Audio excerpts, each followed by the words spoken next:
یہ جو آپ دیکھ رہے ہیں، یہ جو ایک جعلی ایم کیو ایم بنائی گئی ہے، ایم کیو ایم پاکستان سے، جو ضمیر فروشوں اور غداروں کا جو ایک ٹولہ ہے، ان کی جانب سے بھی یہ ایک الزام لگایا جا رہا ہے کہ صاحب یہ جو یہاں سے بائیکاٹ کی اپیل ہوتی ہے، یہ پیپلز پارٹی کے کہنے پر ہوتی ہے، اور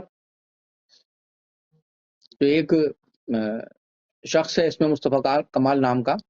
اس نے تو اپنی تقریر میں ایک جلسے میں یہ بھی کہا کہ لندن کو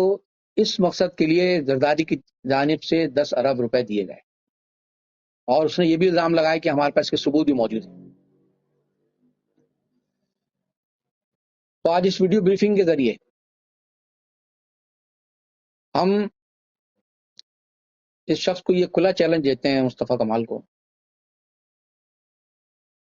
یہ اپنی تقریروں میں بڑا اسلام اور حدیث اور کردار اور شرافت اور تہذیب اور اپنے آپ کو فرشتہ بنا کر پیش کر کے جو بڑے بڑے دعوے کرتا ہے یہ شخص، تو اگر واقعی یہ شخص سچا ہے، اس کا بہتان سچا ہے،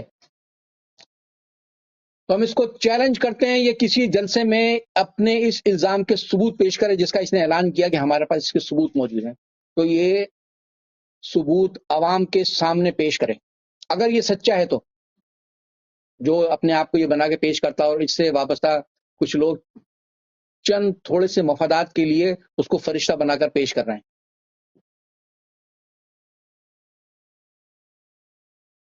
تو یہ ثبوت پیش کرے کہ یہ ثبوت ہیں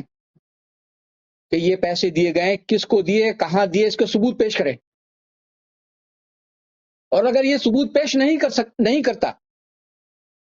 اول تو ثبوت ہوں گے کہاں سے، کیونکہ اس بات میں تو قطعاً کوئی سچائی نہیں، یہ صرف ایک بہتان ہے لوگوں کو گمراہ کرنے کے لیے، تو اس کا ثبوت پیش کرے، اور ہم یہ تو نہیں کہیں گے کہ اگر یہ ثبوت پیش نہیں کرتا تو قوم سے معافی مانگے، اس لیے کہ معافی وہ شخص مانگتا ہے جس کے اندر شرم و غیرت ہوتی ہے۔